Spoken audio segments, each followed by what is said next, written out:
ketika masih berjaya ditelantarkan saat sudah tak berdaya. Itulah yang menimpa mantan atlet balap sepeda nasional asal Surabaya, Jawa Timur bernama Soeharto.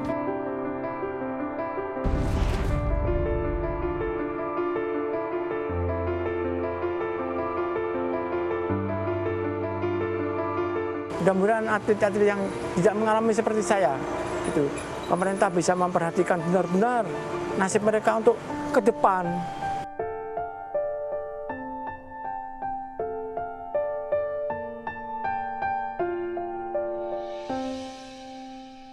Ya, itu satu dari sekian banyak cerita Pak Menteri, dan sesungguhnya ini persoalan klasik yang rasanya setiap periode kepemimpinan manapun selalu muncul begitu. Apakah memang kita akan terus-menerus melihat hal ini berulang?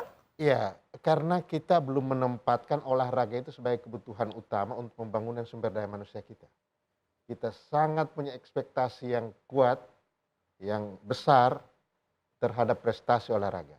Tetapi apakah kita juga memberikan porsi perhatian yang signifikan untuk pembangunan olahraga, baik pada saat pembinaan maupun pasca? Saya berani katakan belum. Dan semangat itu harus dimiliki oleh semua, bukan hanya Menpora, bukan hanya Kemenpora, tapi seluruh yang ada, yang terlibat di dalam urusan olahraga harus punya perhatian seperti itu. Nah, sekarang ini kita sedang menggodok revisi Undang-Undang Sistem Keolahragaan Nasional dengan Pak Ketua. Kita evaluasi semua pada saat mulai pembinaan, pada saat mereka menjadi atlet yang elit, dan setelah. Itu yang menyedihkan seperti yang kita saksikan tadi, banyak atlet yang berprestasi, bahkan disampaikan itu olimpian yang tadi itu kan, untuk masuk ke olimpiade sebagai atlet olimpiade itu tidak mudah. Ya. Karena kualifikasi dan lain sebagainya itu juga sulit. Tetapi setelah itu mereka sulit hidupnya karena tidak banyak yang beruntung seperti Taufik dan Chandra yang bisa kemudian di jalur lain mereka bisa survive. Tetapi atlet-atlet yang lain, nah ini terus terang, saya begitu jadi Menpora, itu salah satu yang menjadi keprihatinan saya. Itu. Bagaimana Mas Huda, karena kalau tadi sistem keolahragaan nasional, apa yang bisa kita harapkan lewat rancangan undang-undang ini untuk membenahi berbagai problem? Salah satunya tentu kesejahteraan atlet, satu lagi soal pengelolaan sistem olahraga secara keseluruhan, termasuk supaya insiden yang menimpa di Piala Thomas tidak terjadi lagi misalnya.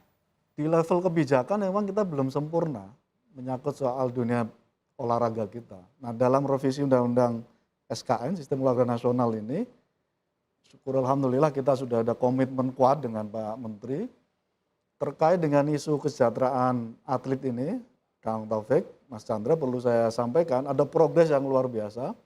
Yang pertama, dalam RUU SKN ini, dalam revisi ini, kita sudah mesepakati bahwa olahraga adalah profesi. Yang selama ini, olahraga ini masih dianggap hobi.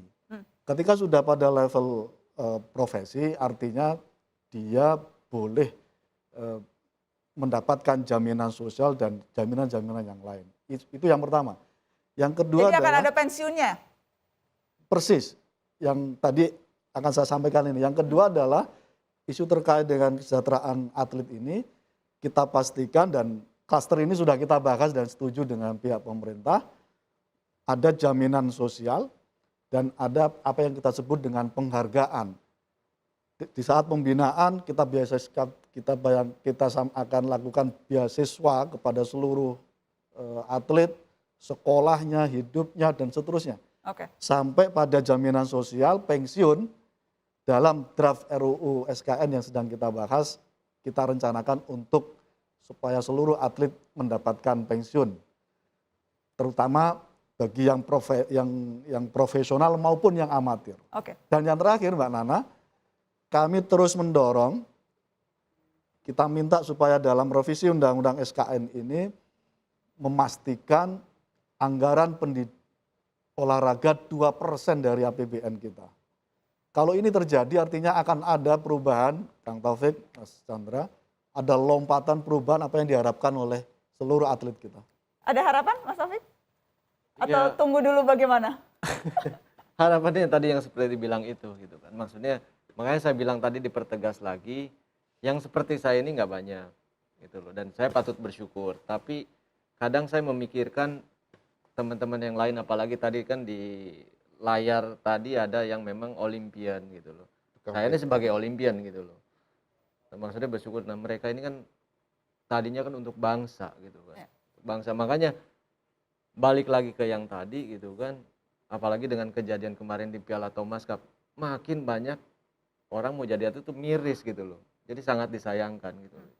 Udah pas jadi juara nggak bisa lihat bendera, kemudian setelah nggak jadi juara nggak dapat pensiun gitu ya. Jadi itu tidak ada lagi insentif untuk menjadi atlet. Jangan sampai seperti itu juga ya. Jangan sampai, karena ya itu yang bisa mempersatukan kota, daerah, bangsa ini ya paling cepat itu ya dari dunia olahraga. Ya. Dan yang paling sering bikin bangga terutama bulu tangkis. Olahraga. Terutama bulu tangkis yang paling sering bikin kita menangis terharu. Kalau yang cabang olahraga lain kadang nangis kesal, Pak.